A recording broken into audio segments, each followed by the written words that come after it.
Hello, everyone, and a very warm welcome to our election debrief. Where is Hungary heading? My name is Dominik Schwickert, and I'm the Executive Director of the Berlin-based think tank Das Progressive Zentrum. And thank you all for joining us this morning. Considering Hungary's role for European stability in these times of crisis and war in Europe, last Sunday's national election in Hungary has been incredibly important, not just for Hungarians, but for all of Europe. It was for sure a clear defeat for the six-party opposition alliance in Hungary.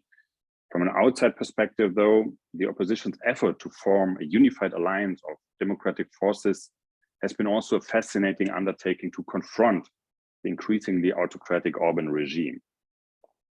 This year's Progressive Governance series is taking a closer look at how alliances can bring about societal shifts and enable progressive politics.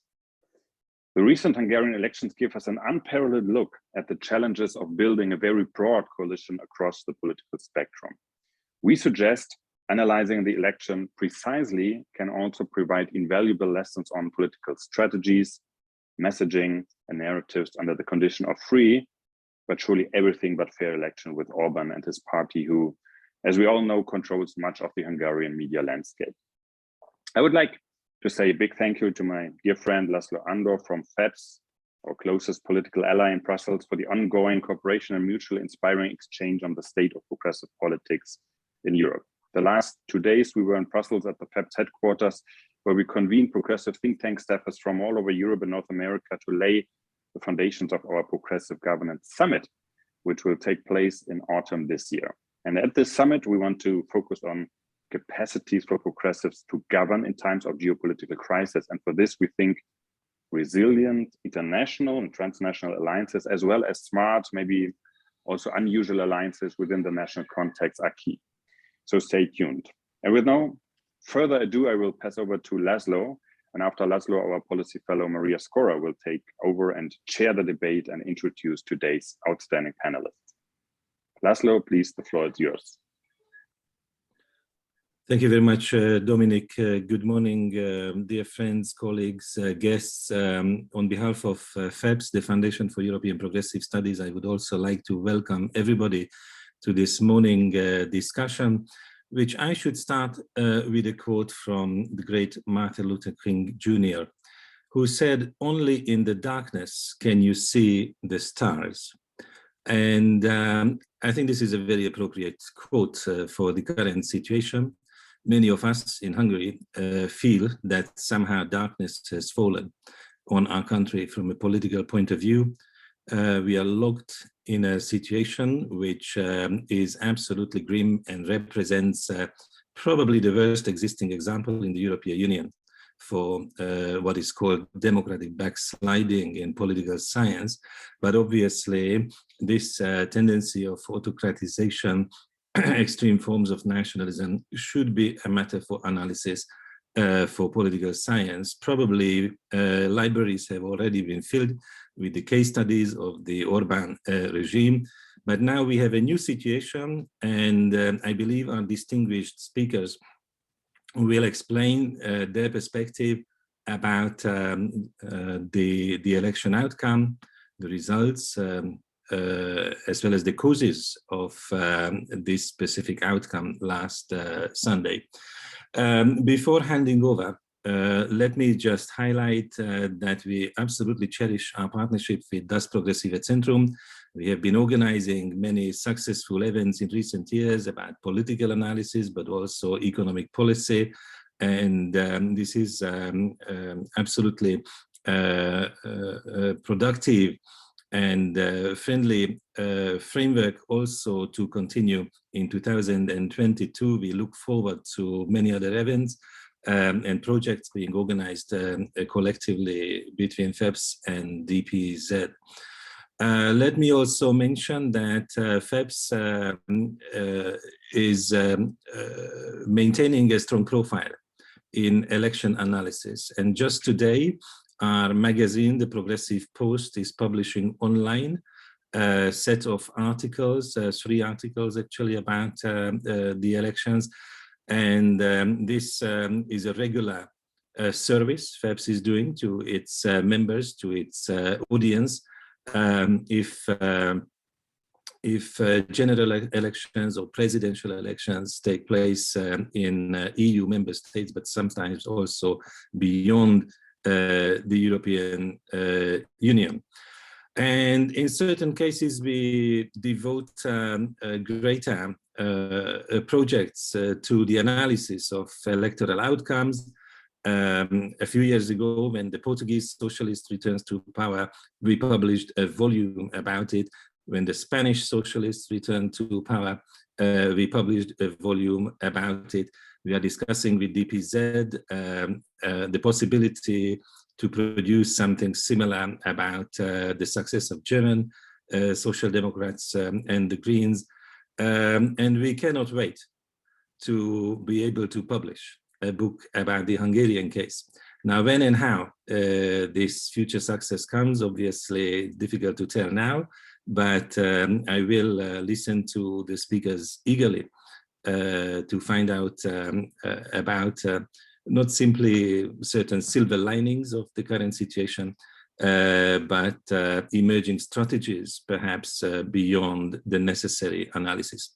With these expressions of hope, I would like to hand over to Mariá Skóra from Das Progressive Zentrum to introduce the distinguished speakers and moderate the discussion. Mariá, I hand it over to you. Thank you very much, László. Good morning also at my end. Welcome to our event. I'm very happy to be the moderator today, and I'm very honored to welcome our distinguished guests who accepted the invitation to talk with us today about the result of the elections and the campaign. So we have two very special women with us today. We have Klára Dobrev, who is a member of the European Parliament representing Democratic Coalition, the main opposition party in Hungary. And she also played a key role in the formation of the united opposition that dared to challenge Viktor Orbán. She actually even won the first round of primaries and was one of the leading figures in shaping that coalition and in mobilizing voters. So thank you so much for being with us today, and we look forward to hearing from you on the political insights and your experience as well, building that unique coalition. And secondly, Anikó, Gregor, welcome. Thank you also for accepting our invite. Anikó is a sociologist and a researcher at the ELTE University in Budapest, and she authored a pre-election analysis that was published in a Progressive Yearbook, and she will give us an insight also to the political scene in Hungary and how the situation unrolled before the election. So I'm happy to have such knowledgeable speakers today. Maybe on the run of show and house rules, so to speak. This event is recorded and we have a live social media coverage. So you can also follow us in social media channels, and the recording will be published on YouTube. We will start with two inputs from our guests, from our panelists, and then go into the discussion. So dear guests in the audience, please join us in this conversation. Use the questions and answers function in the Zoom call to share your thoughts or send your questions to our speakers. We wanted to be as interactive as possible. So without further ado, we have now 50 minutes to unpack the Hungarian parliamentary elections, and I will hand over to Klára with the question, could you please briefly explain the idea behind the united opposition? It was 6 parties, very diverse parties, including even the right-wing Jobbik.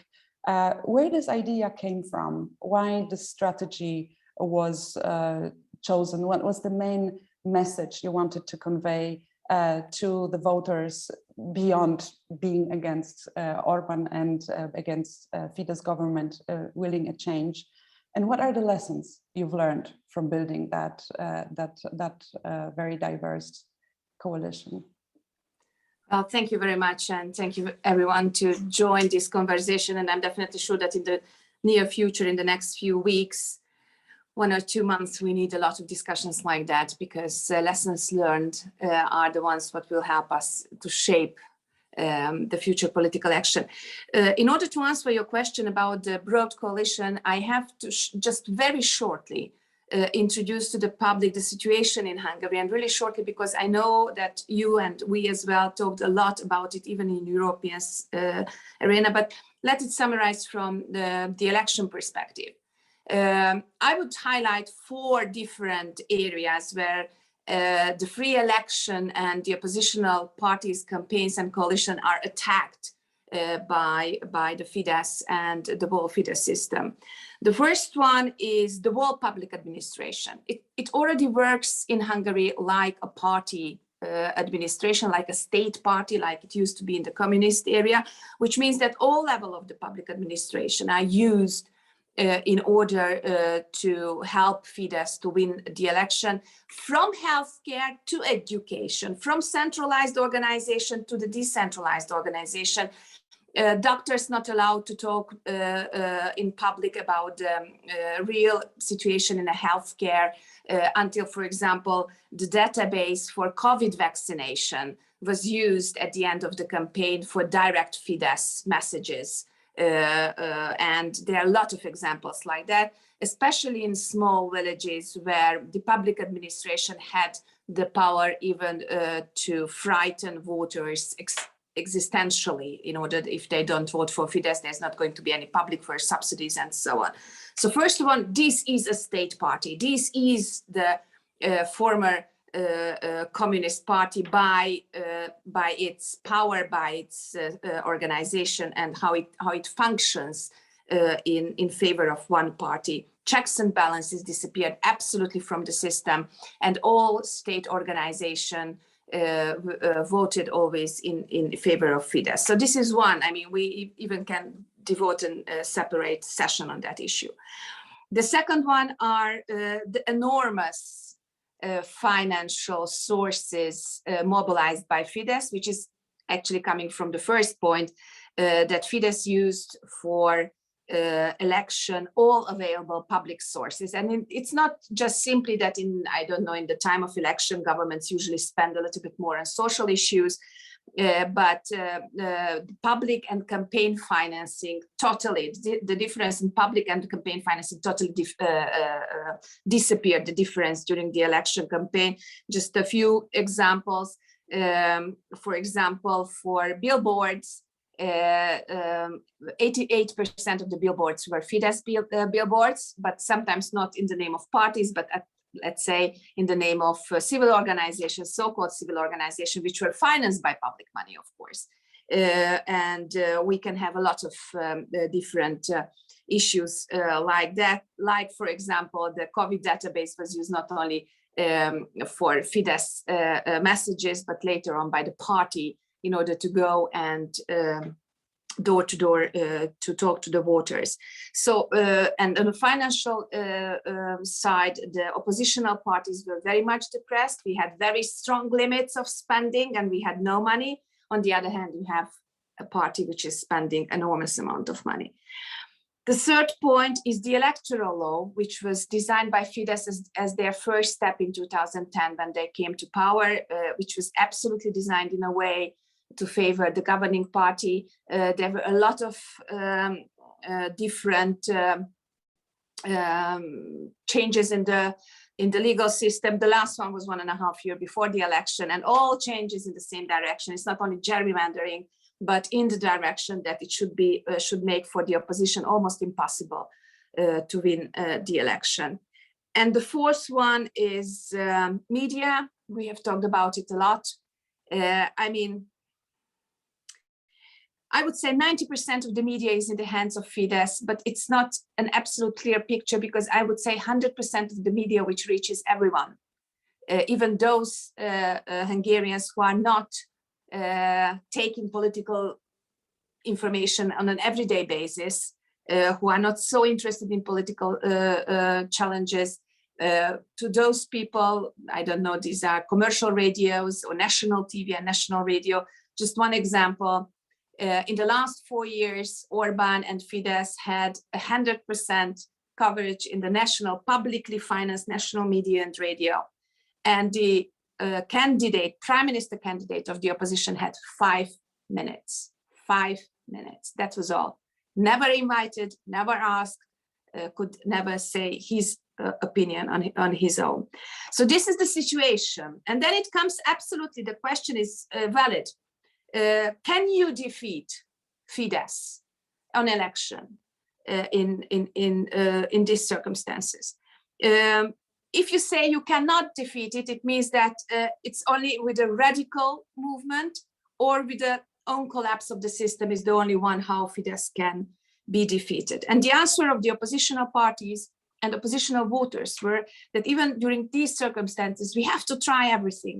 And we always have to try everything in order to defeat Fidesz, because that's the peaceful way of changing this system. And the answer of the oppositional parties was very simple, and it's not only the answer of the parties, but our voters. The only way how you can defeat him in this system is a very broad coalition of oppositional parties. You can debate about what kind of cooperation you need between the parties, but that you need everyone to go in the same direction, that's absolutely out of question. And that was the basic for the coalition of the 6 parties, which is still strong, I have to tell you. Even, of course, we have a lot of debates which are natural or would be natural in a democratic political situation, but we are strong in strong cooperation even now. And then and the basis of the strong cooperation, this is something important I have to tell, is that we put together a program in the last 2 years from education to healthcare, European politics, foreign politics, where we are united, even for the right, the left, the Greens and the Liberals. And there is no question, or was no question about it. And then the next question is definitely, and we have to be a little bit self-reflected, and let me, of course, we are going to say a lot of different issues, but let me highlight one issue, especially here in a social democrat event. Orban is doing a neoconservative politics since 12 years in social and economic aspects. However he is calling it, it's a nationalistic, populistic, but it's definitely a neocon politics. But in the last, let's say half year, 1 year, in the campaign, he turned and he made a socialist campaign. And it's not simply about that the governing party is giving subsidies to the people in the year of election. It's not only that. It's the wording, it's the target groups, it's the way how they communicate. And I think it was a huge mistake from the election parties, from the coalition parties, not to understand that after 12 years of radical neoconservative politics, the only way how you can win an election against Orban is a strong social democrat, a strong socialist agenda. And to have this kind of self-reflection definitely is needed. And this is a very important lesson learned. And in the last 1 minute, what I have, let me tell you 2 lessons learned for the European level, and then we can talk a little bit more. First of all, the illiberal system of Orban, the dictatorship of Orban, let's call it that way, was built from European Union taxpayers' money. Without European subsidies, this kind of holding, this kind of party could have not existed, could have not been built. This is a very strong lesson to all Europeans, because this is a poisoning way of making politics, and it will go around Europe if we don't stop it. And second of all, when we talk about rule of law, then thanks God, until now, until the Fidesz, we did not include free election. And free election, it's not only free media, it's not only checks and balances. We definitely have to include in our rule of law regulations the free and fair elections in the countries. And I know you asked me for 10 minutes, I could talk for 20, but I think I should stop. Thank you. We will still talk. Thank you very much. You've touched upon many issues, important issues that indeed need to be addressed also in this debate. But if I may still ask you a little bit more, looking back, how it was possible to form such broad coalition. You mentioned it's your party, it's socialists, it's the Greens, but it's also Jobbik. How was it possible to overcome those ideological differences? And difficult at first place, and it's not only ideological differences, but it's the background, the way how we formed our parties, and it started on the parliamentary level. So first of all, the cooperation started on issues, and actually it was a very social democrat issue, the changing the labor law, the how we call it, the slave legislation, and making the Hungarian labor force a cheap and unprotected labor force. This was the first 2 years ago when we started the cooperation. And then on issues, we built this kind of trust, we built, and it took us 2 years. It was a very long time. And another part which was needed for this cooperation is definitely the issue of Jobbik. We should talk about it, that Jobbik has declared that they would like to leave behind their past of radical right politics, and they would like to go in more democratic, more European way of right party, so to say, to be compatible to the European People's Party, for example. And a lot of politicians from Jobbik went away. Unfortunately, a lot of voters as well. Now we have another far right party in the parliament. This is actually a sign that Jobbik moved into the center, and not only in terms of cooperating with liberals or social democrats, but in a way how they talk, in a way how they see it, the declaration they signed about anti-racism, human rights, European values, and so on. And I cannot imagine a better issue in politics when you can bring far-right political forces into the middle. This is good for the country and good for the people and good for the politics. But of course, this is again something what we have to elaborate. How can we address those kind of right conservative voters in a much better way? But on the other hand, again, I want to underline, it is a strong cooperation now between the parties, and it's not because of the party leader, but because the voters want this cooperation as well. We got approximately 1.8 million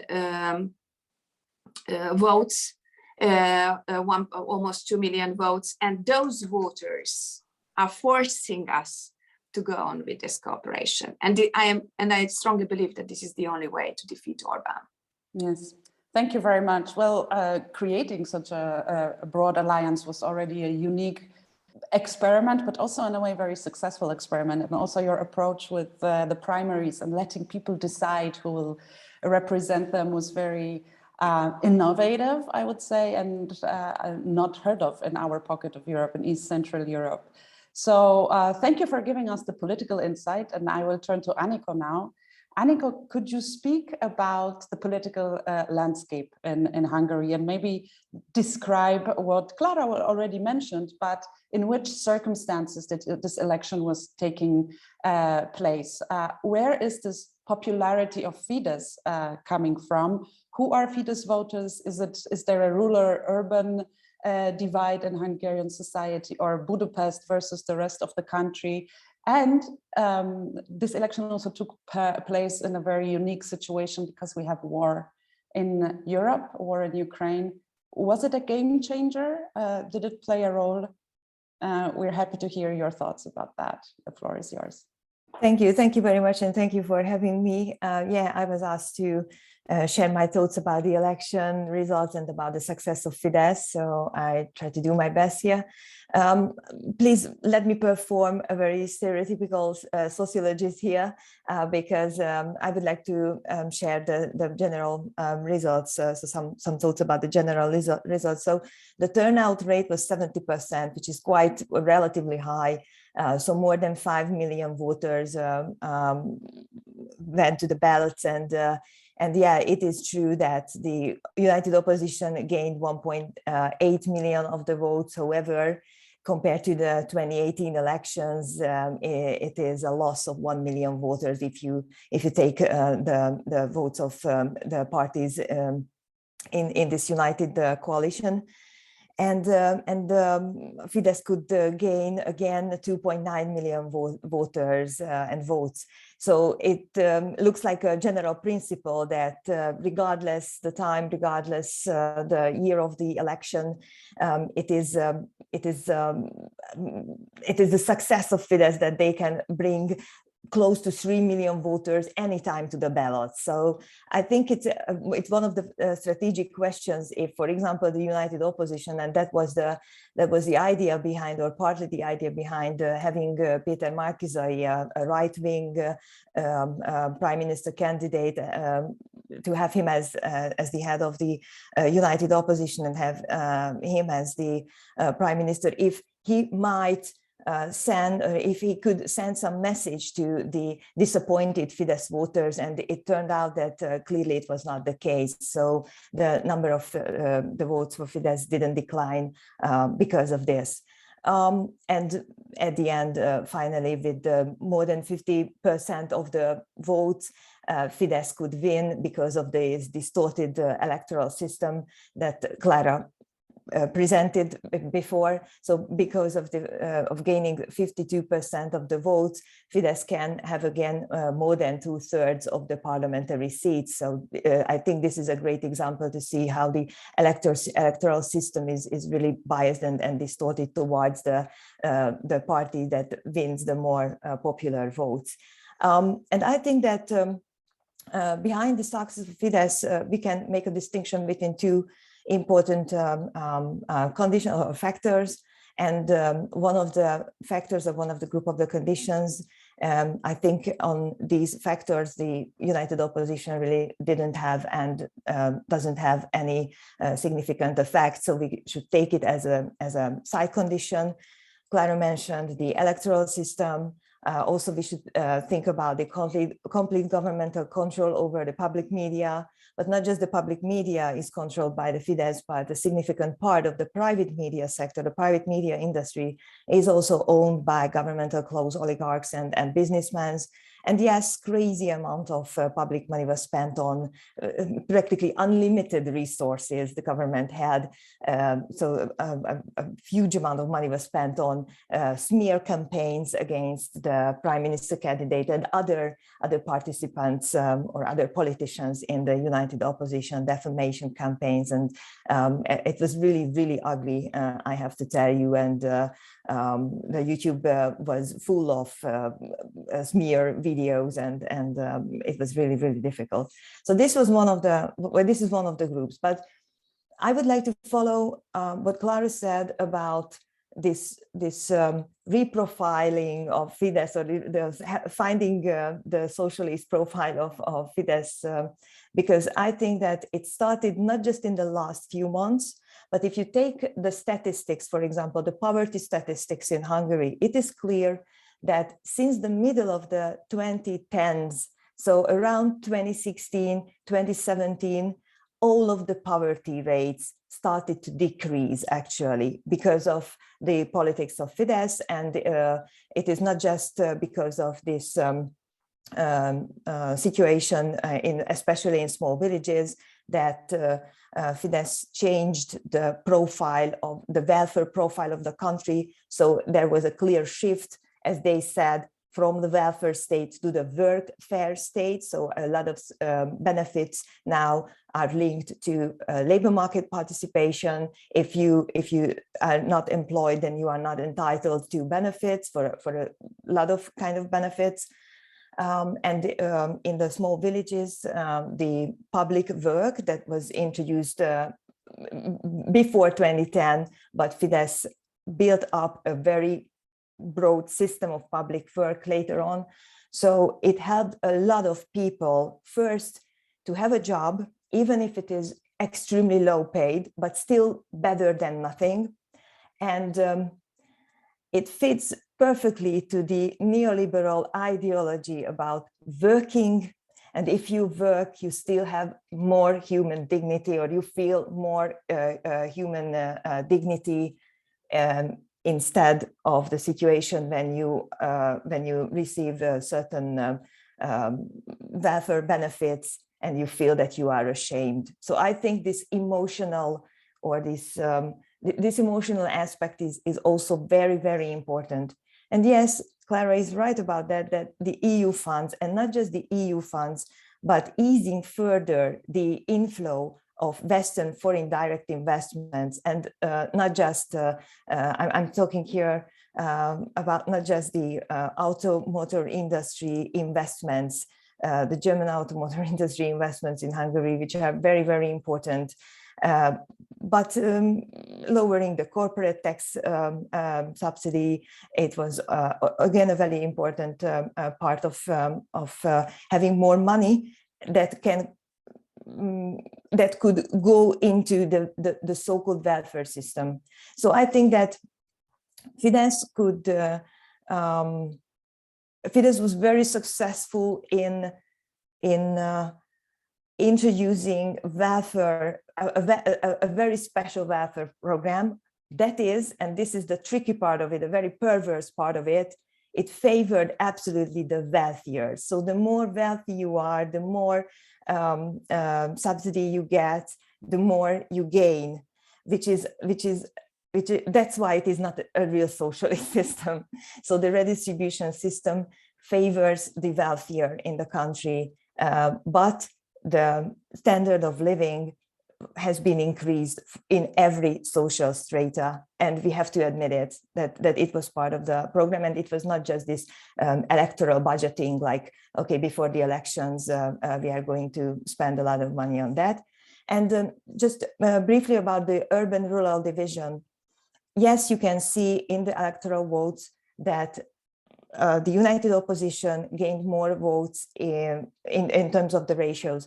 They gained more votes in Budapest or in bigger cities, but I don't see that it would be an urban-rural division because a lot of votes came in from villages as well and small towns as well. So I think we should bear it in mind that it was not simply an urban-rural division, but more a division of social classes. It was very telling how, for example, members of in the electoral collecting or counting groups, now they share their reports, their memories about the about the election, and a lot of them remembers those very damaged bodies that they see. A lot of people with disabilities, a lot of people with obesity in the villages. So I think this group of people in villages or small towns were totally invisible, and it is not just the complete control over public media, but I think that the program of the united opposition was too colorful. Direct, clear messages about the provisions, what kind of welfare system would be introduced if they won the election. These messages were lost, even if it was there. So the program was really heavy. And I think that, yes, it is a great question that how could it be that the right-wing Fidesz was able to better address issues such as security, especially in times of the war, and not just in these terms, but also the financial security and material safety that had been traditionally linked to the left. So I think this is a question to think about further. Wonderful. Thank you very much for this insight. And I would like to turn to this very particular context that this election took place. And we also have one question from the audience. Thank you very much, namely about the war. How the military conflict in the neighboring country to Hungary has affected, well, also social moods. That's one thing. But the second is, how was it instrumentalized? As far as I remember, on the election evening, Mr. Orbán was speaking with peace and security slogan at his microphone. Could you elaborate more on, was this war a game changer for this election, or would have he won Anyway, Anikó and then Klára, if you would have comments on that, you can absolutely also step in. Yeah, so I think safety and this kind of discourse of defense, that I'm going to defend the country, it was visible in the campaign, but not just in the campaign. So if I link it to the importance of the family politics, for example, in the politics of Fidesz, it is also about, okay, family is the last shelter to which you can hide and go back. So I'm going to provide a lot of financial resources to the family. You will keep these safety nets around you, and you will feel safe. So safety was a very important part of Orbán's politics since 2010. And when the war erupted in Ukraine, for a couple of days, even for 1 week, the citizens or the voters couldn't see where Orbán is heading in this. And then they find the narrative, then they find the discourse, how to frame the situation. And he expressed that I am an experienced politician. I am in the European politics and in the world politics for years now, for 3 decades actually. I have my network, I have my connections, and I will manage this situation and I will defend you. So Hungary won't step into the war, so you will be safe again. So I think it was a very important narrative for him. Thank you. Klára, I've heard the opposition was accused of willing to pull Hungary to the war. It was ridiculous. So normally, when there is this kind of situation, a military situation, a war, then we have learned, so to say, in the books about political science, that it always helps those who are incumbent, who are in government, because they can provide this kind of safety, what Anikó was speaking about. But I think this was not the case at the beginning in Hungary. This was not the case about the special situation of Orbán within this war conflict and within the European Union. And this kind of 1 week of uncertainty that Anikó was speaking about, it was a political uncertainty because Orbán's very strong ties to Putin, which even nowadays you can feel it. I mean, at the end when he's cornered, he's of course voting for the sanctions because he's really well, in the corner, he can't do anything, but in his words, in his way of politics, he's always doing favors to Putin. Putin not simply congratulated him in a written format after the election as normally is, but they talked on the phone. And even after the phone conversation, the 2 days before, Orbán was not sharing all the information with the public. I mean, there are some information what we got from the Russian newspapers, what they talked about. So the strong ally between Putin and Orbán did not make it natural at the beginning that this is a topic which is going to be good for Fidesz for campaign purposes.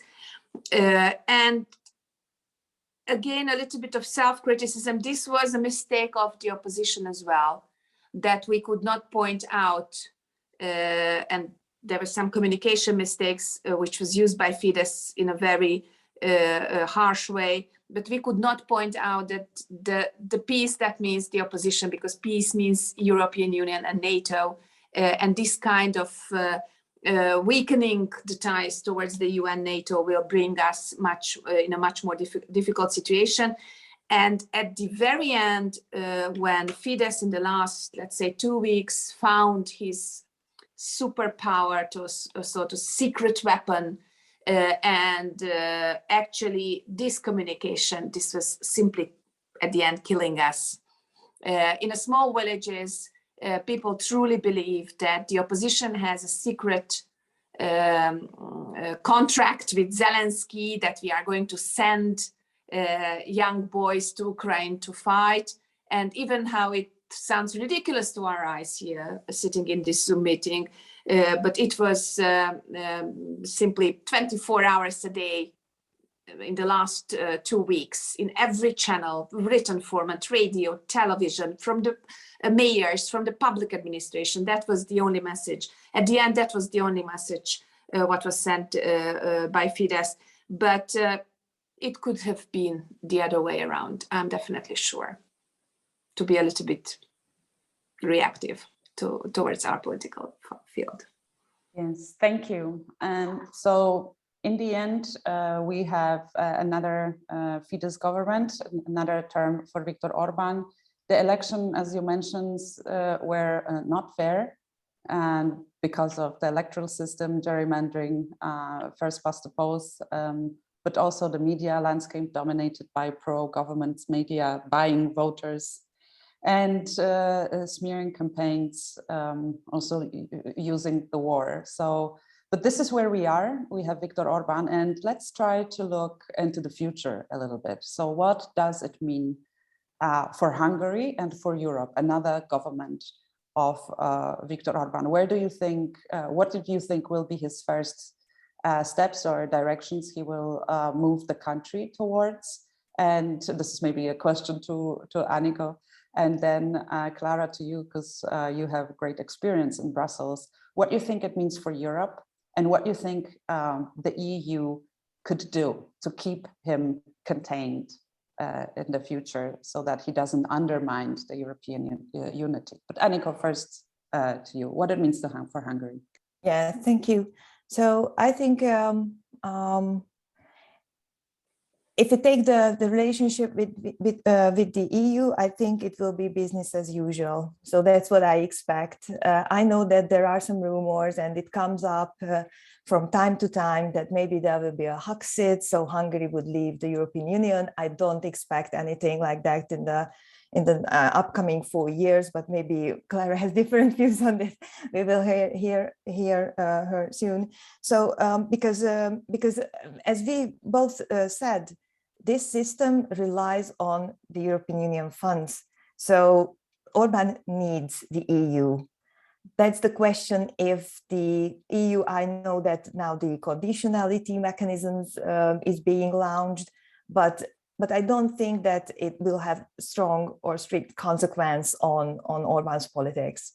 However, a few weeks ago, Orbán clearly said that what will be the two main issues in which the government will deal in the future in terms of politics. The first was expanding further the family policies and introducing more subsidies and introducing more policies on that. So fertility or population policy or family policy will be still the channel through which Orbán would like to gain more votes or keep the voters close to the power.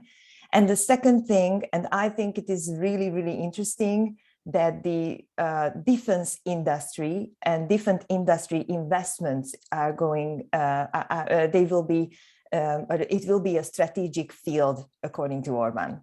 And if you take the last 3 years approximately, it became really an important part, or more and more important field of the Hungarian economy, the defense industry. And just like in the case of the automotive industry, what you can see is that German investments are flowing in to Hungary. So I think it is really, really alarming, especially in a case when you have a war in Ukraine so close.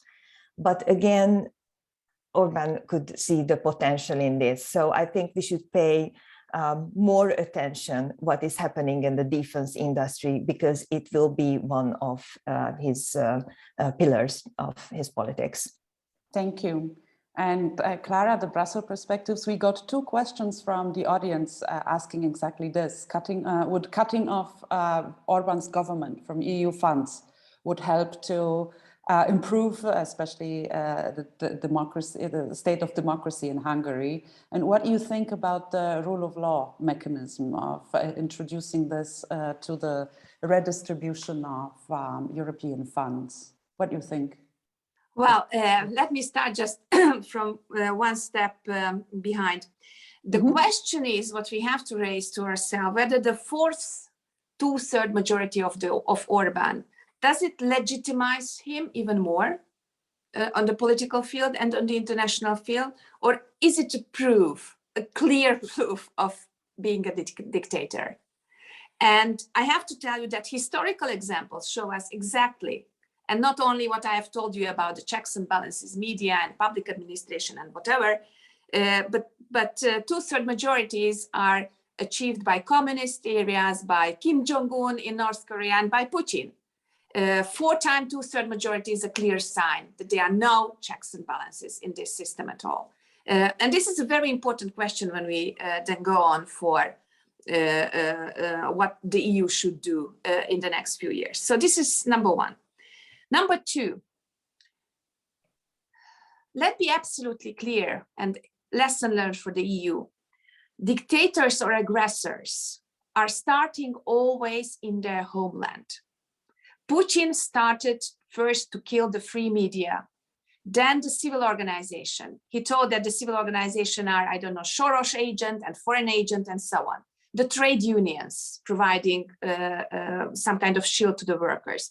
Then the checks and balances, the independent organization, the prosecutor's office. Then he started to build oligarchs about himself from public money, of course, in order to secure his power in a very different way.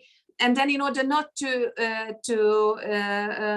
be in a danger of being prosecuted because of stealing public money, occupying the prosecutor's office and trying to occupy the jurisdictional system and so on. And I can go on.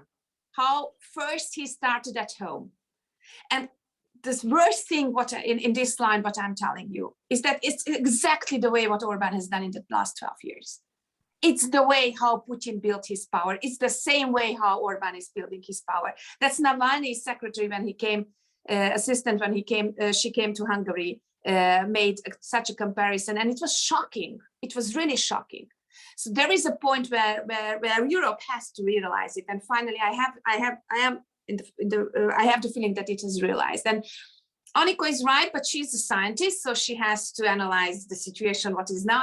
I'm a politician, so I have to change the situation, what is now exactly. So that's why I really think that finally that Europe, and if we are talking in a German conference, that Germany opened its eyes and understood that there is at least part of responsibility in order to enabling such kind of illiberal system to go to the absolute dictatorship. This is a common goal of all European democrats to stop it. I mean, Hungarians are not special people. They are not different from the Slovak one, the Polish one, the Austrian one, the German one, or the French one. It's not something in our genes or national attitude that we are ready to accept Orbán. It's simply a politician without any scrupulous started to build this system, and we all went blind in the last 12 years, all closed the eyes, whether it's pragmatism, economic interest, whatever. But the main issue is that we should understand that even if we say that we do not have values, but we have interests, that if we go on giving up our values, at the end of the day, they will kill our interests as well. That's what's happening in Russia. We closed our eyes in Russia for the last 15 years, let's say. And now Europe has closed the eyes for Orbán in the last 12 years. And you should understand that at the end of the day, it will kill and it will go against the interests of the European people as well.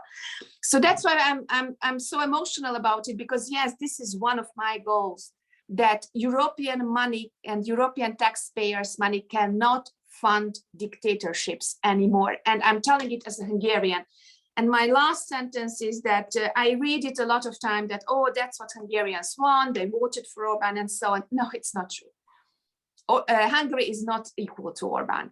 And the majority of the Hungarian people, giving the circumstances to have free and fair election, I'm 100% sure would send Orbán with 2/3 majority to the hell, political hell. That's why you have to give to the Hungarians the possibility to live in a democratic world and to have free and fair election. But for that, stop funding the dictator. Thank you. Yes, Anikó, please go ahead. Thank you. Let me just jump in, because we haven't discussed we discussed the future, but we haven't discussed the possible economic recession that are here, or that is here, and the waves will be greater or bigger, I think, in the future, especially if you take the war and the effects of still the COVID crisis. So I think it will be crucial how the European Union will handle the upcoming economic recession, because what we saw in 2008 and 2009, the economic crisis was followed by political crisis. And I have to tell you, or I should add this here, that how the economic crisis was handled in 2008 and 2009 in Hungary, it caused quite a big legitimization crisis as well in politics. So I still think, and it is partly behind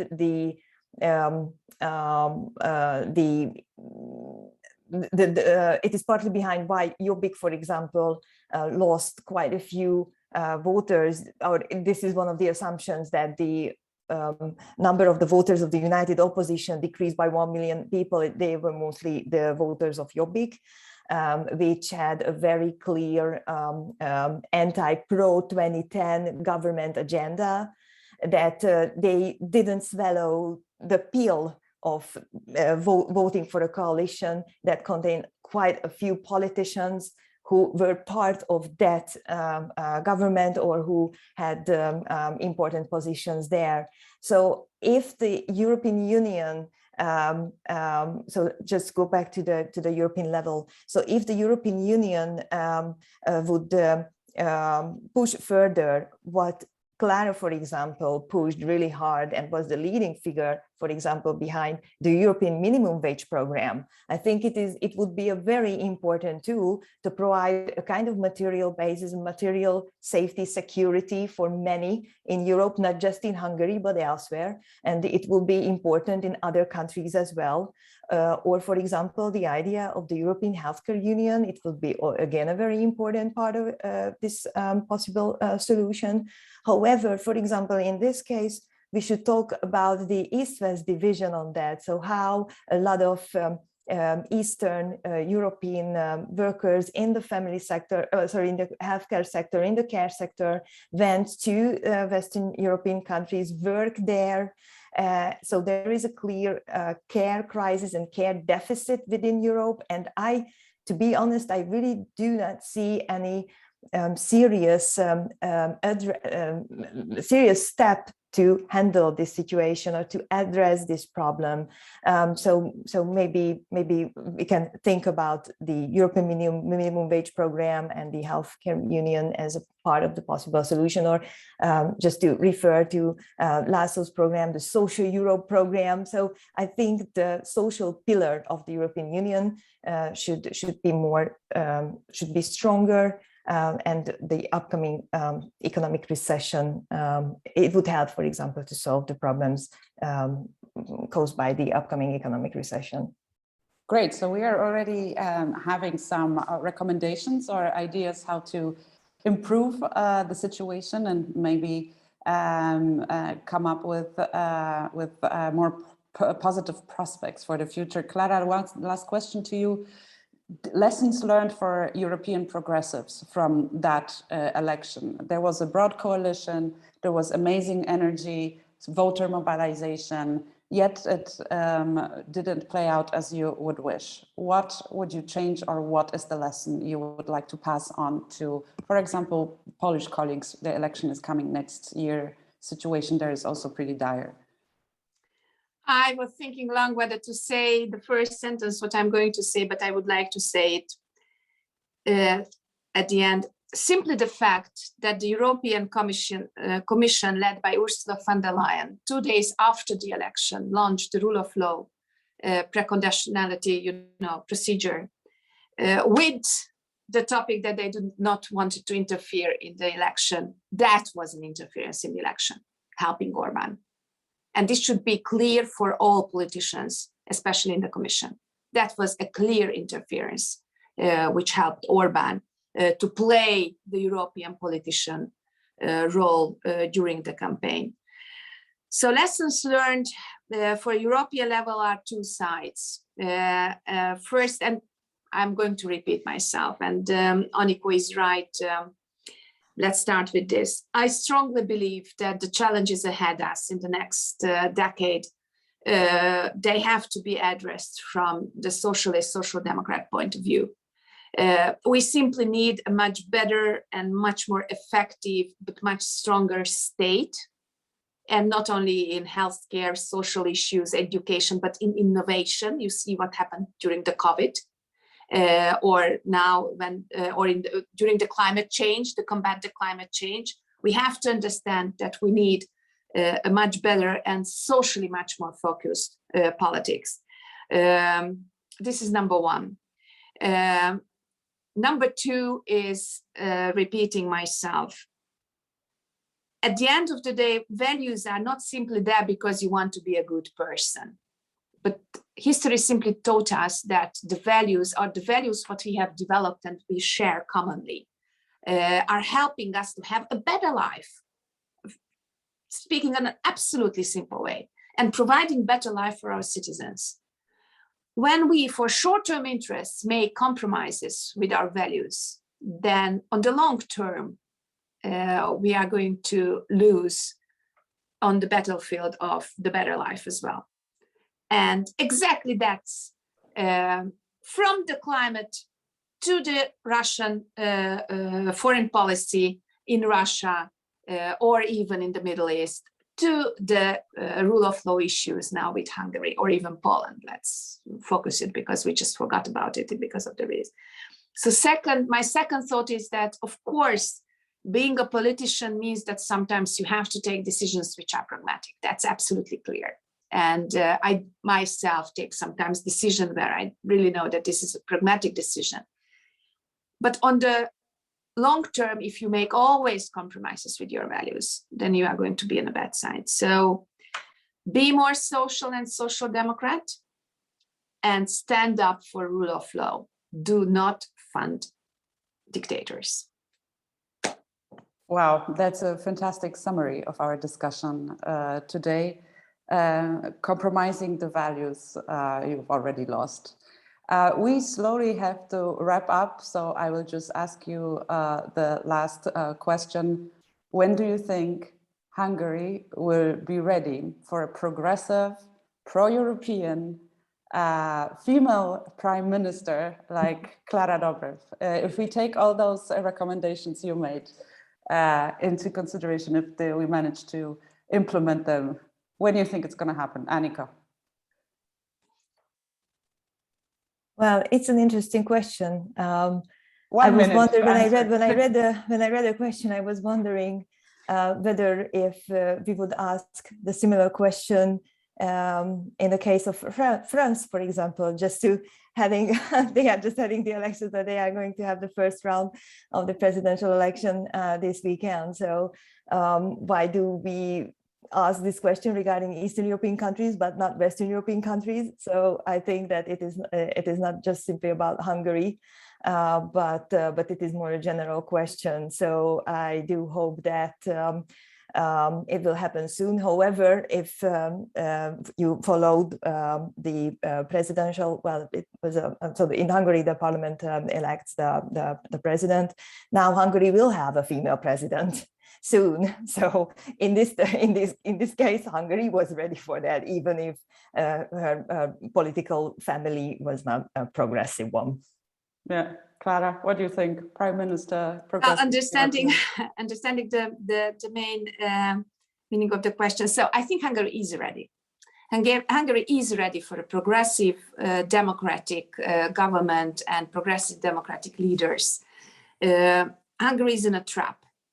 And in this situation, the task of the politicians, Democrats, is to be prepared, to keep, how did László said, the stars in the dark,